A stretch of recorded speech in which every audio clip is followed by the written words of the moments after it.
Oke, kita mulai. Nah, ini adalah bagian kedua atau tampilan bukan bagian kedua, tampilan ketiga. Yang pertama itu yang open dan sebagainya. Yang kedua itu tentang data perusahaan, dan yang ketiga adalah tentang tahun akuntansinya, periode akuntansinya. Nah, di sini ada 3, sama di sini ya. 1, 2, 3. Ada 3 istilah. Istilah yang pertama adalah current financial year. Di sini bisa kalian lihat, isikan dengan tahun berjalan perusahaan.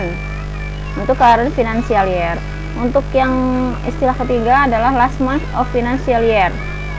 Bulan akhir dari tahun atau dari periode akuntansi atau keuangan. Ya, bulan akhirnya, akhir tahunnya, seperti itu, akhir bulannya. Kemudian conversion month, isikan dengan bulan dimulainya proses akuntansi yang akan dipakai. Berarti biasanya di sini Januari atau awal bulan. Yang terakhir adalah number of account period. Isikan dengan jumlah bulan yang akan dipakai dalam proses akuntansi. Berarti berapa jumlah bulan, berapa periode, berapa bulan periode yang akan dipakai dalam akuntansi. Oke, kita lihat di sini. Ini ada contoh soal. Kita lihat di neraca saldonya. Neraca saldo per 30 November 2018. Nah, yang mana current financial year, last month, dan conversion month-nya. Current financial year itu diisikan dengan tahun berjalan. Nah, berarti di sini adalah tahun ya, tahun 2018.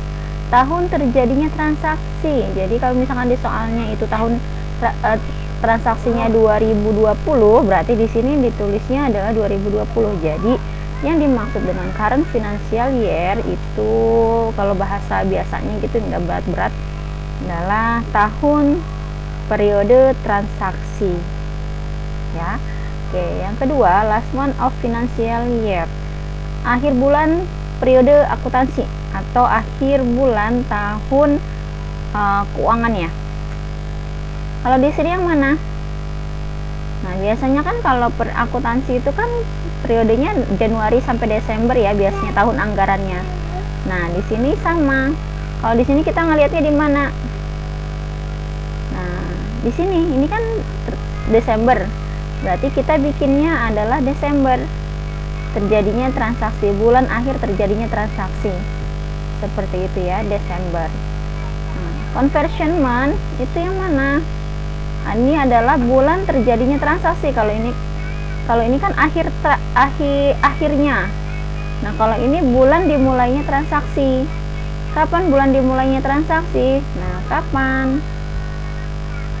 Nah, ini transaksinya bisa diisi dengan November, bisa diisi dengan Desember. Kenapa bisa diisi dengan November? Karena kita harus mengisi saldo awal, neraca saldonya. Itu jadi bisa diisi November. Kenapa kita isi Desember? Karena transaksinya terjadi di bulan Desember. Jadi di conversion month ini bisa kita isi November ataupun Desember, gitu ya. Oke, Ibu ulangi sekali lagi, current financial adalah tahunnya. Kalau last month of financialnya adalah akhir bulannya kapan. Gitu. Conversion-nya adalah bulan terjadinya atau bulan dimulainya dimasukkanlah transaksi itu. Nah, periodenya berapa? Biasanya kan 12 bulan ya. Jadi ini tetap dibikin 12 walaupun ada yang perusahaan di luar sebenarnya ada yang menggunakan 13 bulan. 1 bulannya itu untuk persiapan penyesuaian seperti itu. Tapi rata-rata 12 bulan. Itu ya. Oke, kita next kalau sudah. Nah, di sini jangan sampai terbalik nih. Jangan sampai di sininya di sininya November, di sininya Desember. Kenapa? Nanti akun-akun laporan keuangan itu tidak akan masuk, tidak bisa masuk, dan kalian harus mengulang lagi dari awal. Ya. Jadi Desember November bisa atau Desember bisa. Kita next kalau sudah. Ini untuk memastikan benar atau enggak, kalau misalnya terjadi kesalahan kita bisa back. Kalau sudah kita lanjut. Nah, ini pilih yang mana? Di sini biasanya kita pakai kedua. Nanti dijelasin di sini. istilahnya kenapa kok kita bisa pakai yang kedua, itu ada di sini ibu nggak bikin ya. Oke, jadi ibu jelaskan.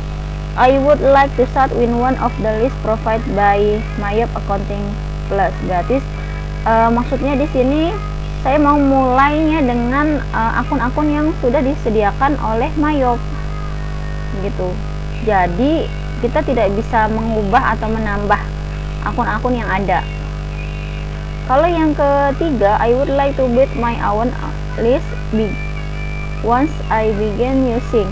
Nah, di sini kita membuat akun baru semuanya dari awal ketika mulai Mayop itu ya. Nah, kalau yang ke sini yang kedua, I would like to import a list of profile dan sebagainya itu. Nah, di sini kita bisa mengimport akun dari Excel langsung ke Mayop, atau kita bisa mengedit satu-satu, ataupun kita tetap menggunakan, atau kita bisa menggunakan akun yang sudah disediakan oleh Mayop kalau misalkan akunnya itu sama. Jadi kalau yang di sini lebih lengkap, kita bisa mengimport, atau akun yang sama kita bisa pakai. Kalau yang tidak bisa kita pakai, atau jika ada akun yang tidak sama bisa kita buang atau kita edit seperti itu. Nah, next, kalau sudah bikin kedua, ini tempat penyimpanan file kita.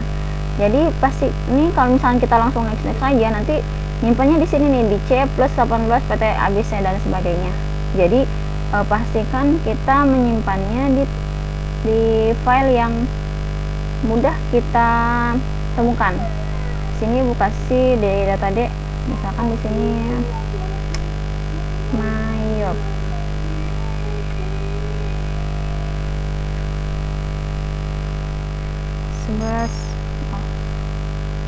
ABC 11 kakak. Nah, kalau sudah kita next. Udah jadi. Lah, ini sama aja sebenarnya, intinya sama. Nah, kita langsung aja ke comment center. Kalau setup nanti kita lihat deh. Kalau setup nanti munculnya seperti ini. Nah, ini modul-modulnya. Tapi kalau misalnya comment center nanti langsung ke sini hasilnya. Jadi sama aja sebenarnya. Jadi lebih mudah, langsung aja pilih comment center. Nah, itu cara awal membuat data perusahaan.